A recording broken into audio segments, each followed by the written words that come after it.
Selamat sore bagi kita semua. Kita jumpa kembali dalam mata kuliah bimbingan proposal skripsi untuk mahasiswa Pak. Kali ini kita akan belajar soal abstrak untuk lanjutan dari pembahasan kita. Semoga melalui pembahasan ini kita semakin siap untuk mempersiapkan diri dan menulis proposal bahkan skripsi untuk semester depan. Baik, kita akan segera memasuki perkuliahan kita. Namun sebelum kita memulainya, ada beberapa informasi yang akan saya sampaikan. Yang pertama berkait dengan mata kuliah kita hari ini, kita belum masuk pada program Mendeley karena masih ada satu hal yang sangat penting untuk kita ketahui dalam rangka menulis proposal dan skripsi kita semester depan, yaitu berkaitan dengan abstrak. Karena ini banyak simpang siur soal penulisan abstrak di skripsi setiap mahasiswa. Ketika kami menguji skripsi, ada banyak perdebatan soal abstrak ini. Apa itu abstrak? Di buku panduan kita itu tidak dijelaskan apa itu abstrak.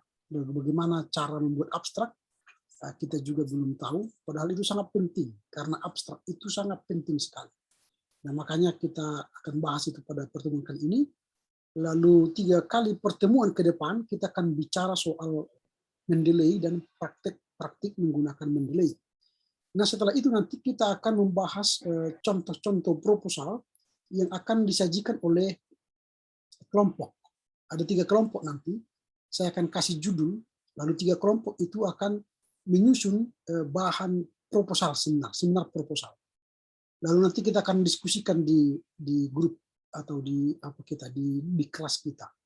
Sehingga nanti kita ada pelatihan, semacam pelatihan atau workshop soal membuat seminar proposal. Lalu nanti bagaimana pelaksanaannya dalam ketika melakukan pengajuan proposal dan pembahasan proposal, nanti kita akan simulasi. Jadi 3 itu. Jadi setelah itu nanti tentu pada akhir dari tugas kita di mata kuliah ini ialah membuat ujian akhir. Ujian akhir itu sudah saya sampaikan minggu yang lalu, soalnya satu, yaitu tulislah seminar proposal. Jadi sejak sekarang sudah dicoba mencari apa sebenarnya seminar proposalmu. Dan itu sangat menolong nanti ketika saudara untuk menulis seminar proposal semester depan. Itu yang pertama. Yang kedua, besok kita akan melaksanakan wisuda untuk saudara-saudara kita yang sudah selesai dari kampus, wisuda ke-39 STT Absal Medan. Saya yakin bahwa kalian punya sahabat, relasi kepada mereka-mereka yang tamat, tetapi permohonan kami dari panitia janganlah datang ke kampus, karena setiap orang yang datang ke kampus dibatasi. Yang datang besok ke kampus ialah wisudawan dan 2 orang dari keluarga. Kalau masih hidup orang tuanya 2-2, itulah berarti 3 orang. Kalau misalnya sudah tidak ada lagi, tidak lengkap, nanti dia akan memilih dari keluarganya siapapun, tapi batasnya 2 orang. Sehingga 1 wisudawan tambah 2 keluarga menjadi 3 orang di kampus. Itu pun harus menunjukkan vaksin 1-2, kalau tidak ada itu swab antigen, kalau tidak ada itu surat keterangan dokter. Baru tentu gugus tugas COVID kita akan mentes suhu tubuh di tempat, dan nanti setelah itu baru masuk. Wisuda yang pertama, karena dibagi 2 gelombang, dia akan mengikuti rangkaian proses ibadah pembukaan sampai proses pewisudaan. Setelah itu mereka pulang. Baik wisudawan dan orang tua pulang.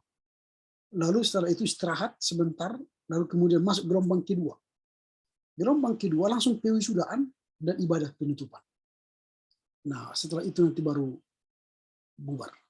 Itulah rangkaian wisuda kita besok, sehingga tidak ada gunanya kalau nanti kalian ikut ke kampus karena tidak akan diizinkan oleh panitia. Biarlah kalian merayakannya di tempat yang berbeda, mungkin di rumah teman-teman atau di manapun nanti inaugurasi kebahagiaan itu dilaksanakan oleh teman-teman kita ya. Jadi jangan di kampus. Demikian, silakan Komti membuka dengan doa atau menyuruh salah seorang dari kita untuk berdoa.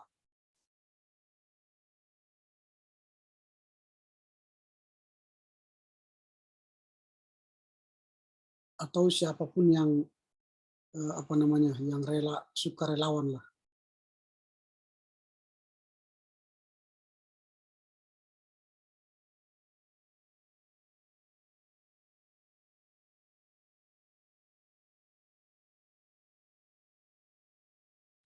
Saya, Pak. Ya, silakan. Baik, teman-teman, sebelum kita memulai perkuliahan kita, mari kita satukan hati kita berdoa. Tak henti-hentinya kami mengucapkan terima kasih kepadamu ya Tuhan Yesus, karena berkat-Mu pada kamu masih bisa melakukan kelas kami. Kiranya Tuhan Yesus memberkati Bapak dosen kami, agar dia bisa memberikan pengajaran kami pada akhir nanti. Berkati kami Tuhan, berkati jaringan kami, agar perkuliahan ini dapat berjalan dengan baik. Indah doa yang kurang sempurna, kami percaya kami melalui Putra-Mu yang kudus. Amin. Amin. Oke, terima kasih atas doanya. Sekarang kita akan masuk pada mata pokok pembahasan kita.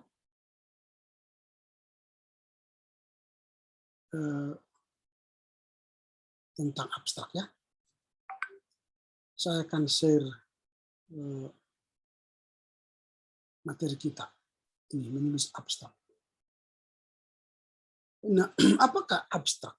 Itu pertanyaan, dan apa perbedaannya dengan abstraksi? Memang di buku panduan penyusunan skripsi itu masih digunakan istilah abstraksi, bukan abstrak.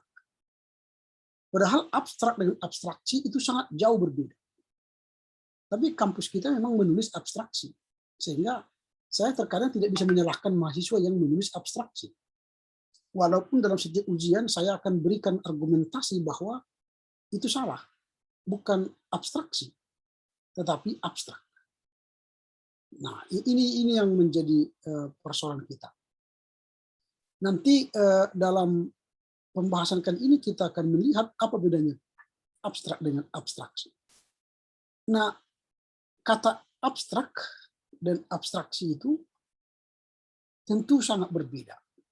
Kata abstrak dalam Kamus Bahasa Indonesia itu berarti ringkasan atau ikhtisar. Jadi ringkasan inti dari karangan, laporan, dan sebagainya. Atau dibuat juga dalam Kamus Bahasa Indonesia itu tidak terwujud, tidak berupa. Lalu keadaan linglung secara psikologi. Ya. Baru arti yang keempat, metode untuk mendapatkan kepastian hukum. Itu abstrak kalau dalam Kamus Bahasa Indonesia. Kalau kita lihat dari bahasa Inggris, ada dua kata yang digunakan, yaitu abstrak dan abstraksi. Nah, kalau nanti kita lihat dalam pedoman umum bahasa Indonesia soal pembentukan istilah dari bahasa asing, maka nanti kalau ada kata-kata asing yang berakhiran CT, ini kan abstrak, ini kan CT ini kan, maka itu diterjemahkan ke dalam bahasa Indonesia dengan akhiran K.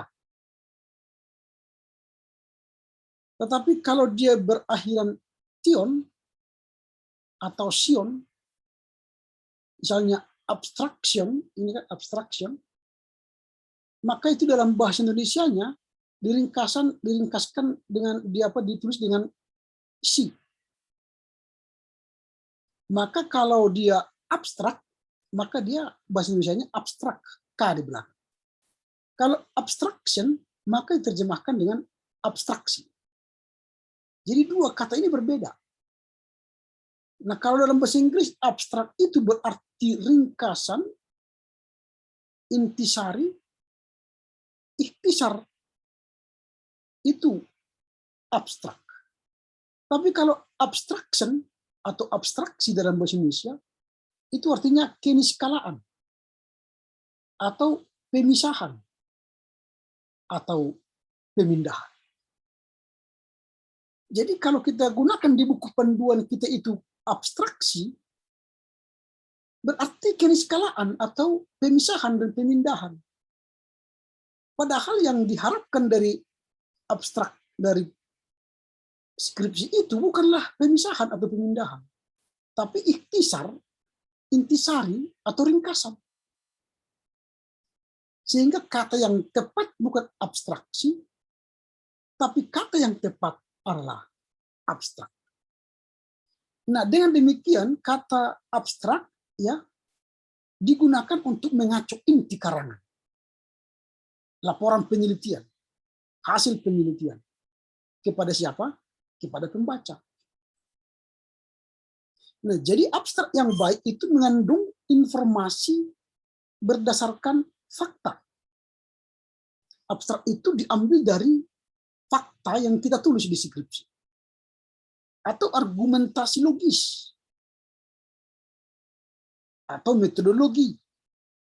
Atau hasil yang diperoleh. Atau simpulan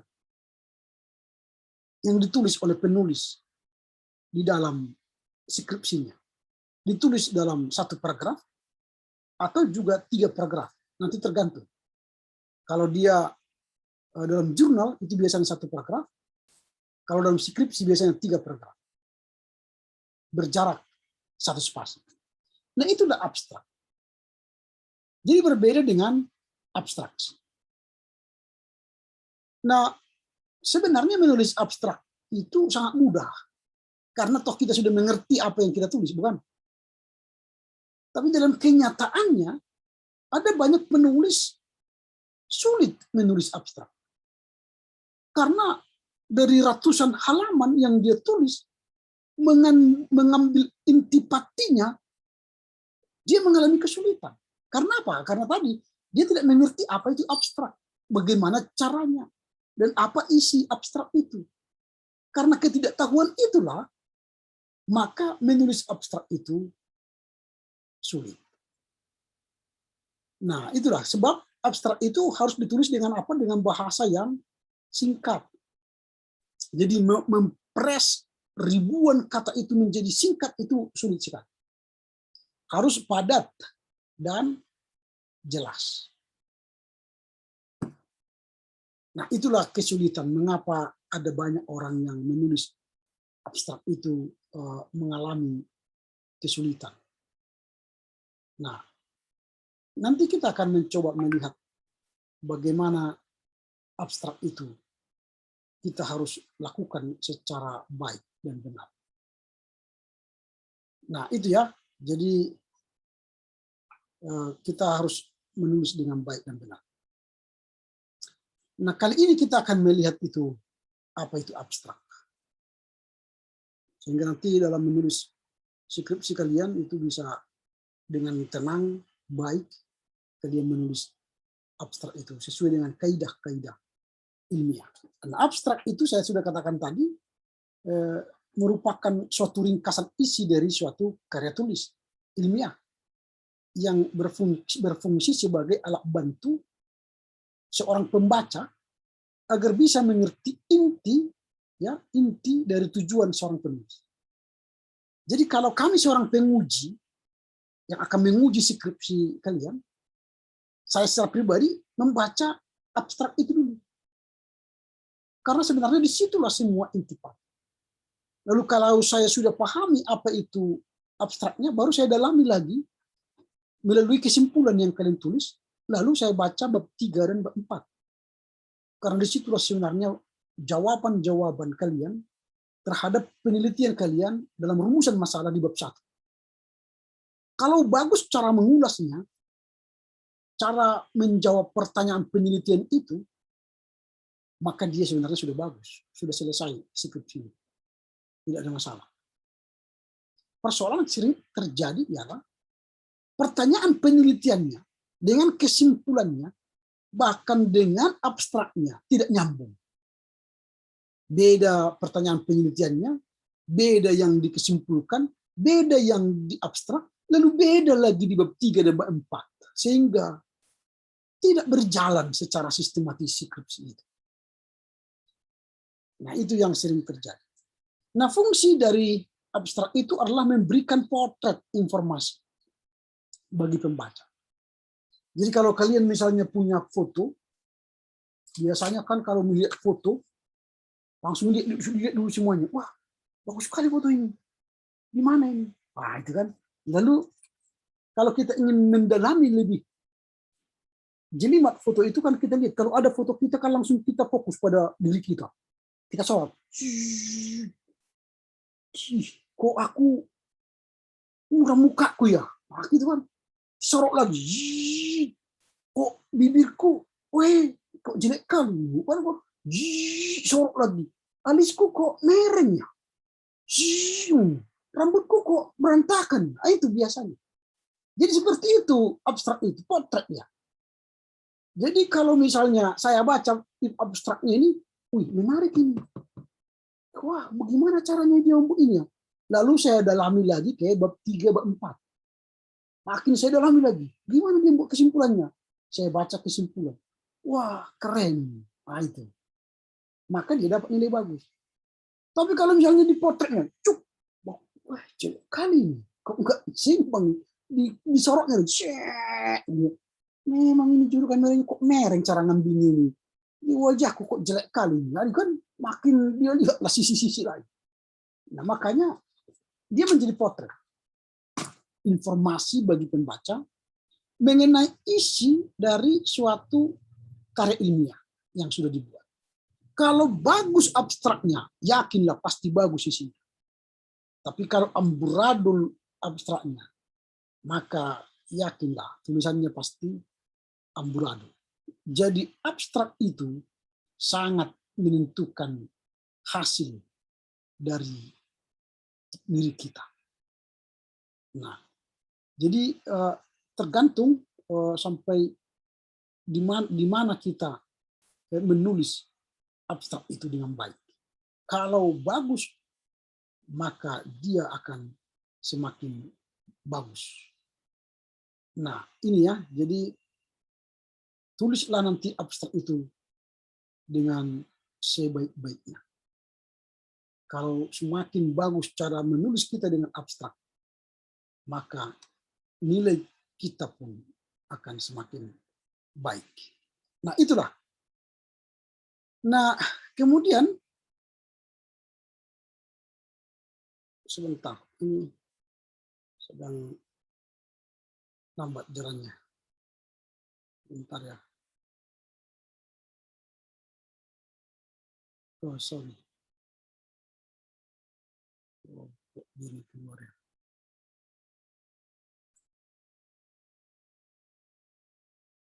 Ya. Kemudian jumlah kata dalam abstrak itu bervariasi. Itu antara 150 sampai 250 kata. Tapi normalnya maksimalnya itu 250 kata. Tidak boleh lebih dari 250 kata. Nanti kalian bisa caps lock dia, lalu kelihatan nanti berapa kata dia. Bisa di caps, dilihat nanti di bawah itu berapa kata. Misalnya ini, semua ini yang saya tulis ini 2220 kata. Ini. Bisa kalian lihat di bawah ini ya. 2220 kata. Jadi kalau nanti kalian di bawah komputer itu langsung kelihatan berapa kata. Lalu kalau kita ingin katanya itu misalnya ini berapa kata ini, tinggal gini. Nanti akan kita lihat berapa kata dia jumlahnya. Lalu kita bisa kurangi. Gitu ya. Nanti itu kalian lihatlah caranya. Nah, kemudian ada struktur penulisan abstrak. Apa strukturnya? Nah, dalam menulis abstrak itu, kita harus memahami struktur penulisannya. Abstrak itu menggunakan biasanya fontnya Times New Roman dengan berjarak spasi 1. Dengan menggunakan bahasa Indonesia ataupun dengan bahasa Inggris. Memang di kita belum diwajibkan berbahasa Inggris. Belum. Tapi biasanya di kampus-kampus lain itu sudah mewajibkan dalam bahasa Inggris. Jadi kalau dibuat abstrak itu dalam bahasa Indonesia, kemudian dia akan buat bahasa Inggris. Jadi bahasa Indonesia dulu, lalu di bawahnya nanti ada bahasa Inggris. Tapi di kita belum. Nah, mudah-mudahan nanti ke depan kita bisa tuliskan itu dalam buku panduan yang baru, sehingga ada gunanya itu membuat dalam bahasa Inggris, sehingga penelitian kita itu bisa dibaca oleh setiap orang yang yang luar negeri misalnya ingin membaca tulisan kita secara singkat, orang bisa melihat abstrak daripada tulisan kita karena ada dalam bahasa Inggris, sehingga itu sangat menolong. Ya, misalnya seperti ini. Saya berikan contoh ya. Ini. Kalau abstrak dari punya saya ya, ini. Ini kan bahasa Indonesia kan? Ini. Dalam bahasa Indonesia. Baru setelah selesai dalam bahasa Indonesia, lalu ada kata kuncinya, ada lain-lain, baru dibahasa Inggriskan. Jadi ada bahasa Indonesianya, ada bahasa Inggrisnya. Nah itu abstrak. Di kampus kita yang belum ada mewajibkan dalam bahasa Indonesia dan bahasa Inggris. Tapi masih dibuat dalam bahasa Indonesia. Tapi nggak apa-apa. Kalau kalian nanti misalnya ingin membuat dalam bahasa Inggris, makin keren. Ya, buat aja lah. Kalau bisa nanti dalam bahasa Inggris, pasti nilai nilai tambah nanti. Oke. Jadi strukturnya adalah sebagai berikut. Nanti ada judul penelitian. Ini struktur untuk jurnal ini ya, struktur untuk jurnal, bukan struktur untuk skripsi. Nanti untuk skripsi ada. Nah, untuk jurnal, judul penelitian. Lalu itu biasanya dibuat huruf besar, baru ukuran 14 di tengah dan di bold. Baru kalau ada judulnya di bawahnya itu lagi menjadi font 12. Baru nama kita tanpa gelar itu juga font 12 dicetak bold. Baru nama jurusan kita kalau misalnya prodi pak atau baru nanti alamat email, baru judul abstrak, baru isi abstrak, baru kata kunci. Jadi ada kata kunci.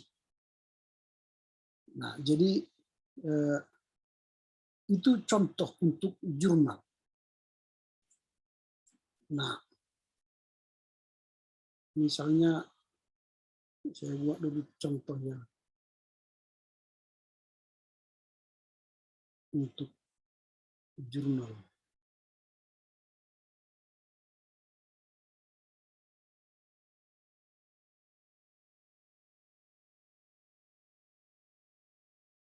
Nanti untuk jurnal itu beda dia dengan skripsi. Beda juga nanti kalau dia dalam bentuk orasi ilmiah misalnya. Jadi beda. Jadi setiap, makanya nanti akan kita lihat setiap abstrak itu dalam berbagai bentuk.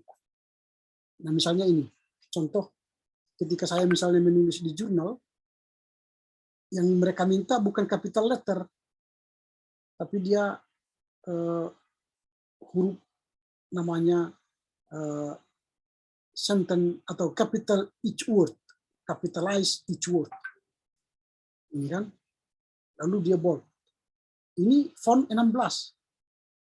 Karena judulnya dalam bahasa Inggris, maka dalam bahasa Indonesia diterjemahkan. Lalu ada abstrak. Ini abstraknya. Mereka sudah punya template-nya seperti ini.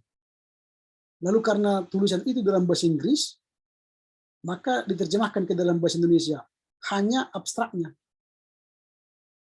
baru setelah itu baru masuklah kepada penulisan judul. Kita ada introduction, baru ada discussion, kemudian ada isi dari itu discussion, baru nanti ada conclusion. Conclusion baru referensi, daftar pustaka. Nah ini kalau kita menulis di jurnal. Nah ini saya tulis di jurnal Pasca. Ya, tapi belum terbit, tapi sudah dibaca. Ya. Nah ini kalau di jurnal, di bentuk lain ada, misalnya ketika saya misalnya memberikan orasi ilmiah, ini saya memberikan orasi ilmiah, dia begini.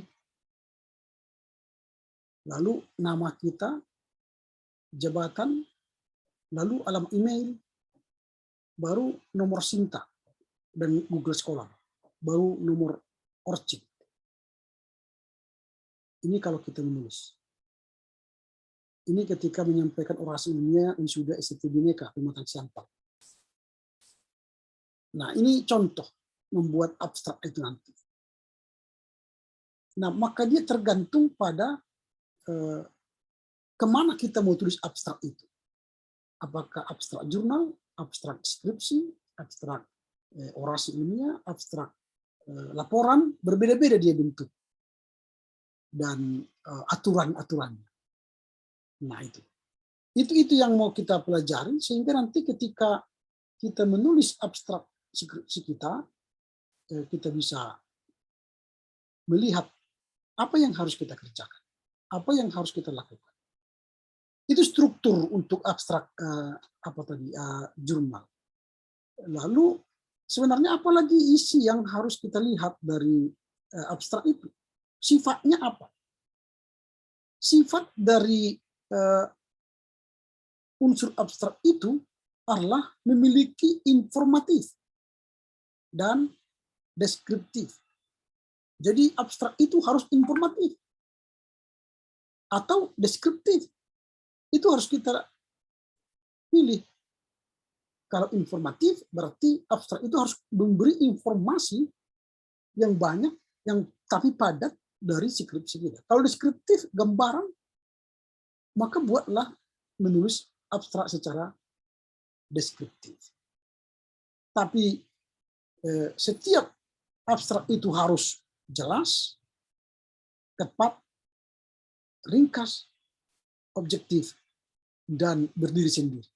Dan ini semua harus diambil dari informasi tulisan kita atau skripsi kita. Jadi jangan tulis di luar skripsi itu.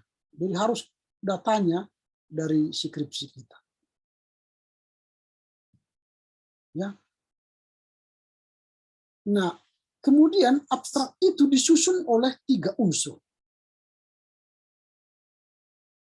Apa itu yang 3 unsur?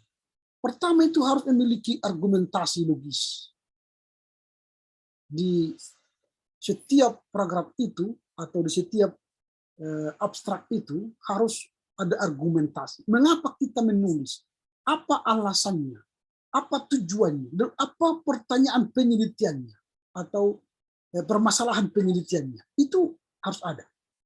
Yang kedua, apa metodologi penelitian yang kita gunakan dalam rangka menjawab persoalan atau permasalahan penelitian itu? Apakah metodologi pendekatannya kualitatif atau kuantitatif? Kalau dia kualitatif, misalnya apakah fenomenologi atau grounded theory, studi kasus? Kalau dia misalnya menggunakan kuantitatif, apakah harus kita menggunakan sampel atau angkat dan sebagainya? Itu harus kita jelaskan. Lalu unsur yang ketiga ada hasil, result, atau kesimpulan yang diambil dari penelitian itu. Jadi ketiga unsur ini harus ada dalam abstrak kita. Entah nanti itu 1 paragraf kalau untuk jurnal, entah itu 3 paragraf dalam skripsi. Harus ada ketiga unsur ini. Inilah struktur daripada abstrak. Nah sekarang pertanyaan kita ya, bagaimana cara menulis atau tips menulis abstrak? Yang pertama, tulislah abstrak di sesi terakhir karya ilmiah kita. Jangan di awal. Selesaikan dulu semua skripsi kita, bab 1, bab 2, bab 3, bab 4, bab 5, lalu tulislah abstrak. Jangan menulis abstrak di awal. Ada banyak mahasiswa kan menulis abstrak di awal. Belum selesai dia kerjakan, dia menulis abstrak. Kalau dia menulis abstrak di awal, berarti informasinya tidak dari skripsi kita. Deskripsinya bukan dari skripsi kita. Berarti dia ambil dari tempat lain. Tetapi kalau kita menulis pada akhir karya ilmiah kita, maka informasi atau deskripsi yang kita tulis di abstrak itu berasal dari skripsi kita. Maka kita harus mengerjakan penelitian kita, skripsi kita dulu secara tuntas. Nah, setelah tuntas, baru mulailah fokus pada abstrak. Dengan kata lain, abstrak dibuat setelah seluruh makalah atau skripsi kita, penelitian kita sudah selesai. Nah, makanya saya katakan tadi, kesalahan yang sering ditemui adalah banyak yang menulis abstrak sejak awal. Sedangkan penelitian itu sendiri belum ditulis. Itu yang salah. Abstrak itu setelah penelitian selesai ditulis, barulah melakukan penulisan abstrak. Maka saya katakan tadi mudah menulis abstrak. Karena kita sudah tahu semua yang kita kerjakan. Lalu kita menyimpulkan dalam kalimat yang singkat, padat, jelas, dan berdiri sendiri. Tapi dia akan menjadi sulit kalau kita tulis di awal. Karena kita belum melakukan apa-apa. Lalu kita buat abstrak. Itu kan sesuatu yang sulit. Berarti informasinya tidak datang dari penelitian kita. Itu yang pertama. Tulis abstrak di sesi terakhir kan ilmiah. Yang kedua, melakukan tinjauan instruksi. Mengapa disebut dengan tinjauan instruksi? Lihatlah mau kemana kita gunakan abstrak itu. Apakah abstrak untuk jurnal? Apakah abstrak untuk penelitian laporan? Apakah abstrak untuk orasi tadi? Apakah abstrak untuk skripsi? Atau abstrak untuk seminar? Ya, karena setiap bentuk itu akan berbeda-beda aturannya. Maka jangan abai dengan tinjauan instruksi. Ada banyak hal yang perlu kita perhatikan sebelum menulis abstrak. Seperti yang kita tahu, abstrak digunakan untuk banyak hal. Mulai dari penulisan jurnal, karya ilmiah, penelitian, dan masih banyak lagi. Karena berbeda satu penulisan dengan penulisan yang lain. Template-nya berbeda. Seperti saya tunjukkan tadi kan berbeda-beda. Jadi kita harus tunduk kepada template, aturan dari jurnal itu, kalau jurnal, aturan dari kampus itu harus kita ikuti. Kampus kita berbeda dengan kampus lain. Ada aturan mainnya masing-masing. Kita harus tunduk pada itu. Sehingga tulislah abstrak sesuai dengan instruksi yang diminta. Apa yang diminta, itulah kita ikuti. Kalau dikatakan hurufnya fontsnya 16, ikuti. Fontsnya 16 untuk judul. Kalau dibuat misalnya Times Roman 12, ikuti. Jangan nanti buat 11. Spasi 1, buat spasi 1. Jangan buat 1,5. Nanti ditolak sebelum dibaca. Nah, jadi harus mengacu pada apa yang diminta oleh template atau abstrak itu. Jadi yang kedua, lakukan melalui tinjauan instruksi. Yang ketiga, menulislah berdasarkan kebutuhan sosial masyarakat atau kita sebagai kebutuhan naradidik atau para pengguna pendidikan Kristen. Baik itu naradidik, orang tua, atau masyarakat. Karena menulis abstrak itu harus kita pikirkan bahwa skripsi kita ini benar-benar hendak menjawab permasalahan sosial masyarakat. Supaya apa? Supaya riset yang kita lakukan itu relevan, berbobot, sesuai dengan minat sosial. Jadi skripsi kita ini, karena sekali kan menulis skripsi kan, maka lakukanlah yang berguna, bermanfaat, relevan dengan kebutuhan sosial masyarakat. Kebutuhan sosial masyarakat itu nanti kalian lihatlah apa yang dibutuhkan. Skripsi saya ini harus bermanfaat, berbobot, menambah masukan, inspirasi, itu terserah. Jadi dia harus menjawab kebutuhan sosial. Sehingga hasil penelitian kita itu menjadi solusi langsung yang dapat diaplikasikan. Nah, hal yang perlu diperhatikan menulis abstrak ialah melihat segmentasi. Jadi segmentasi masyarakat itu apa? Jadi kita menulis itu tidak sembarang menulis, tapi menulis untuk bermanfaat. Nah, itulah yang penting. Sehingga abstrak itu nanti ketika ada orang membaca abstrak penelitian kita, langsung ditangkap oleh pembaca, relevan dengan kebutuhan pembaca. Sehingga fungsi pembaca saat membaca pertama kali langsung dapat menangkap inti permasalahan.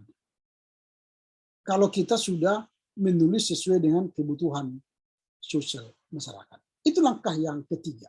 Dan langkah yang keempat terakhir ialah kuasai macam-macam abstrak. Harus kita kuasai. Nah, prinsipnya sebenarnya abstrak itu memiliki kesamaan tujuan. Tetapi abstrak itu memiliki beberapa jenis. Ada yang bersifat deskriptif, ada yang bersifat informatif, ada yang bersifat kritis. Apa itu yang bersifat deskriptif? Ditulis berdasarkan tujuan dan maksud. Itu berdasarkan deskriptif. Sementara yang bersifat informatif ditulis lebih ringkas karena berdasarkan tinjauan umum yang tengah diteliti. Itu yang informatif, hanya tinjauan umum.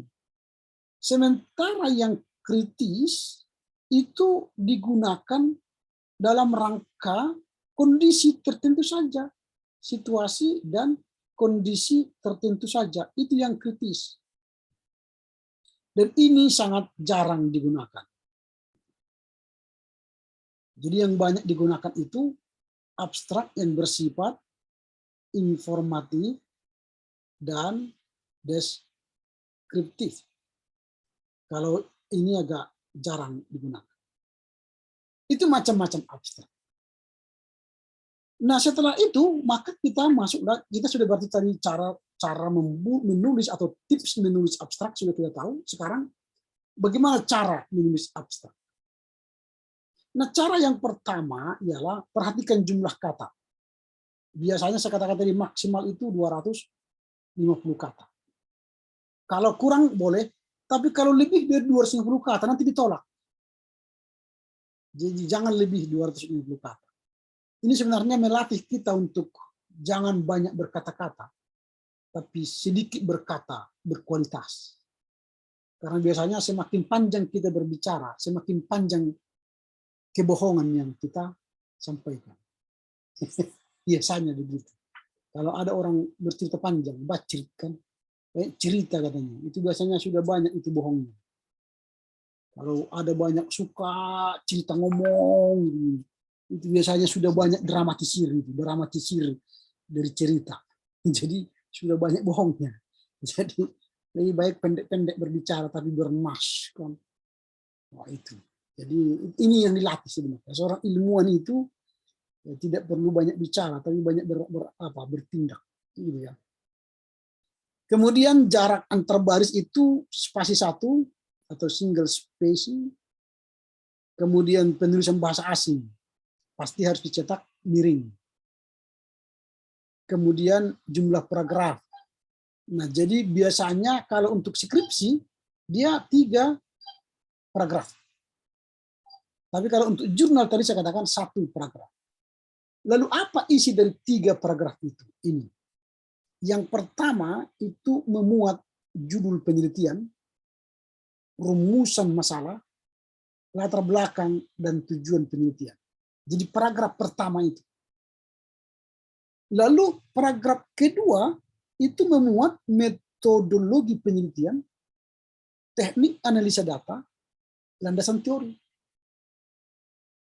Lalu yang ketiga paragrafnya ialah hasil atau kesimpulan yang diperoleh dari penelitian yang sudah dilakukan. Jadi ketiga paragraf ini harus memuat semua instruksi ini. Kalau ini sudah dilakukan dengan baik, maka kita akan senang membaca abstrak itu. Tapi terkadang seperti ini, banyak abstrak-abstrak yang sebentar ya, saya tunjukkan misalnya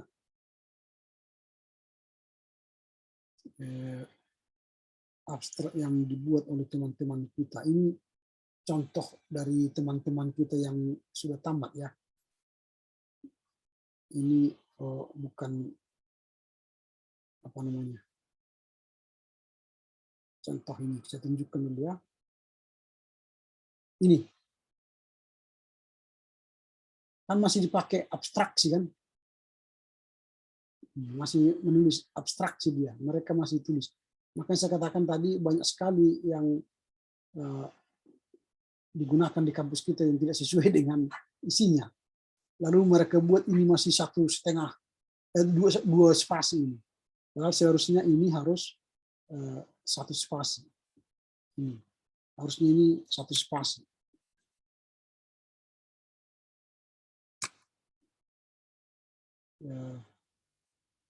Harusnya begini, harus satu spasi kan.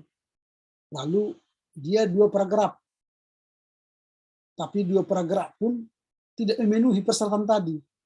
Karena apa? Di paragraf pertama pun tidak memuat tadi latar belakang, rumusan masalah, tujuan penelitian, kan nggak ada. Lalu paragraf kedua seharusnya ya bicara soal metodologi kan, bagaimana dia menggunakan metode untuk menyelesaikan masalah. Lalu bab ketiga nggak ada. Seharusnya bab ketiga adalah kesimpulan. Nah, itu contoh.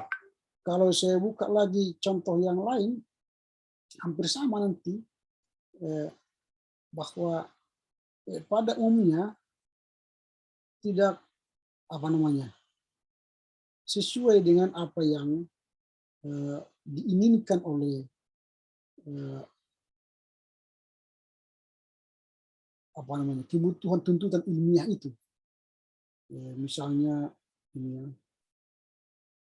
saya ambil contoh lagi ini. Ini hanya sekedar contoh ya, supaya nanti kalian bisa bandingkan apakah memang abstrak kita itu atau abstrak yang dikerjakan di skripsi kita itu sudah memenuhi persyaratan. Nah, misalnya ini contoh lain. Ini, sebentar saya tunjukkan. Dia sudah menggunakan bahasa yang benar, abstrak, tapi lalu ini masih dalam spasi 2, tidak spasi 1. Seharusnya dia kan ini spasi 1 kan. Sini. Dia sudah benar 3 paragraf. Tapi kalau kita lihat satu persatu, di paragraf pertama ini belum memenuhi isi dari paragraf yang tadi, soal latar belakang, rumusan masalah, tujuan penelitian. Lalu di paragraf kedua juga dia belum menuliskan di sini soal metodologi penelitiannya. Lalu di bab ketiga dia belum menuliskan kesimpulan hasil daripada penelitiannya. Sudah 3 paragraf tapi tidak memenuhi unsur-unsur dalam menulis abstrak. Ini contoh dari beberapa abstrak yang dikerjakan oleh teman-teman kita. Jadi itu yang harus kita lakukan. Nah, makanya seharusnya abstrak itu begini. Di bab pertama kita sudah jelaskan apa persoalan penelitian. Nah, apa yang menjadi masalah dalam penelitian kita, latar belakang masalah. Nah, makanya dikatakan disertasi ini merupakan sebuah kajian akademis tentang eklesiologi yang kontekstual fokusnya dilakukan dalam eklesiologi gereja Kristen modern ini telah mengalami perjalanan panjang eklesiologinya. Selama puluhan tahun pemikiran, pemahaman warisan eklesi Eropa yang pernah bekerja di lembaga, kalau ada 3 lembaga dan sebagainya, berarti ada persoalan karena ketiga lembaga itu. Lalu warisan itu tidak relevan lagi. Itu kan menjadi sebuah masalah teologis. Lalu kita membuat pendekatan yang kita melakukan menyelesaikan masalah itu adalah pendekatan grounded teori, grounded teori atau kualitatif ya, tapi grounded teori. Lalu pendekatan ini jelaskan mengapa. Nah, kemudian apa hasil kebaruan dari teori ini ialah dengan adanya teori eklesiologi kebersamaan, unggul meraih kebersamaan. Dan eklesiologi ini merupakan sebuah tawaran baru bagi GKPA. Ini contoh hasil. Jadi di bab 1 dia menjelaskan bagaimana latar belakangnya, bab 2 dia menjelaskan soal metodologinya, bab 3 dia menjelaskan soal hasil penelitiannya. Ini contoh. Nah, nanti seperti itulah skripsi-skripsi yang akan kalian tuliskan atau abstrak yang kalian tuliskan dalam skripsi kalian ke depan. Sehingga benar-benarlah abstrak itu benar-benar merupakan sebuah memenuhi sebuah dari abstrak. Nah, itu nanti di sini di paper ini akan saya berikan contoh-contoh abstrak, tapi untuk untuk jurnal itu tidak 3 paragraf, masih 1 paragraf, tapi walaupun 1 paragraf dia sudah memenuhi ketiga unsur tadi di dalamnya. Kemudian bahasa yang digunakan dalam abstrak itu sudah saya katakan tadi, bahasa lokal dan bahasa global. Istilahnya sih bahasa induk, yaitu bahasa Indonesia, dan bahasa global, yaitu bahasa Inggris. Ya, tapi karena kita belum membuat itu, ya nggak apa-apa. Baru yang terakhir itu soal kata kunci. Kata kunci ini harus 3 sampai 5 kata. Jangan lebih. Di 3 sampai 5 kata. Baru penulisannya singkat pada yang jelas. Kemudian ada ini contoh abstrak. Nanti di sini kalian lihatlah ada contoh. Masih 1 paragraf, tapi dia memiliki 3 komponen. Ya. Misalnya penelitian ini bertujuan untuk menguji secara empiris pengaruh pengalaman audit, keahlian audit, tekanan ketaatan, dan locus of control terhadap audit judgment yang diambil oleh auditor. Analisis ini menggunakan variabel independen. Jadi ini paragraf pertama ini sudah berisi tadi soal rumusan masalah, latar belakang masalah, dan tujuan penelitian. Lalu kalimat kedua dia sudah bicara soal metodologinya. Analis ini menggunakan variabel independen, yaitu pengalaman audit, keahlian audit, tekanan ketaatan, dan locus control. Variabelnya adalah audit judgment. Sampel penelitiannya ialah auditor. Nah, ini sudah bicara bagian yang kedua ini. Paragraf yang kedua, kalau dia istilah paragraf.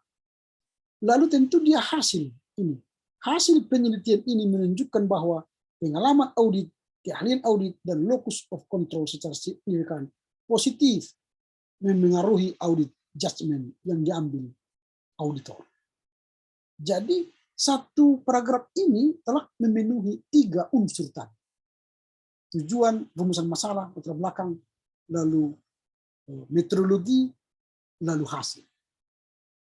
Lalu dia buat terjemahannya dalam ini kata kuncinya 5 kan, 1, 2, 3, 4, 5.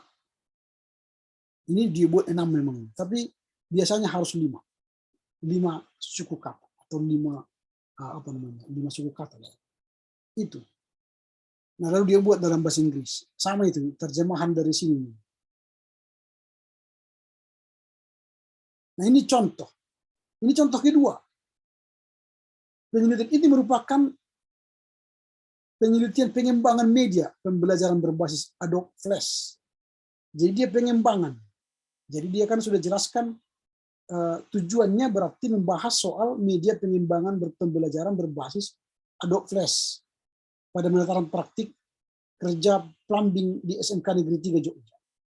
Penelitian ini bertujuan, kan saudara kan bertujuan kan, menghasilkan media pembelajaran berbasis Adobe Flash. Baru penelitian pengembangan ini mengadaptasi model pengembangan 4D. Penelitian ini dilakukan melalui 4 tahapan. Berarti 4 tahapan kan berarti ini sudah bicara soal analisis, metodologi, ya. 4 tahapan ya. Pertama pendefinisian, perancangan, pengembangan, penyebaran. Dia sudah bicara. Lalu metode yang digunakan untuk menganalisis data ya dengan teknik analisis deskriptif kuantitatif. Lalu dia katakan hasil, ini kan hasil validasi media pembelajaran Allah. Ahli materi menilai sangat layak 90%, ahli media menilai sangat layak sebesar 83%. Berdasarkan hasil tersebut, maka media pembelajaran yang telah dikembangkan layak untuk digunakan proses pembelajaran praktik kerja plumbing di SMK Negeri 3. Kata kunci, media pembelajaran Adobe Flash praktik plumbing. 3 suku kata digunakan. Nah, jadi dalam satu program ini sudah ada 3 unsur tadi. Nah, inilah yang akan kalian buat nanti dalam abstrak. Ini contoh dari apa kita abstrak kita. Oke, sampai di sini dulu. Ada kira-kira pertanyaan?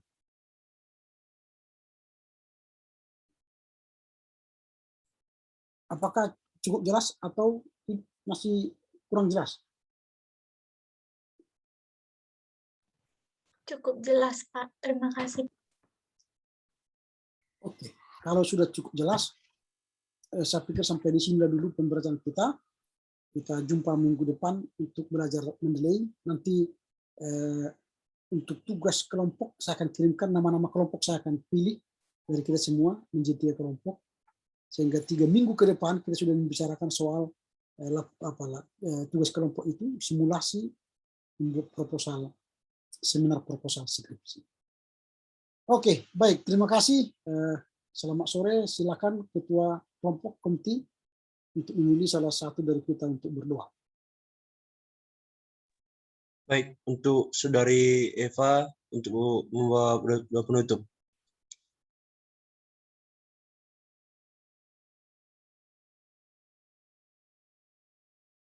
Silakan Eva.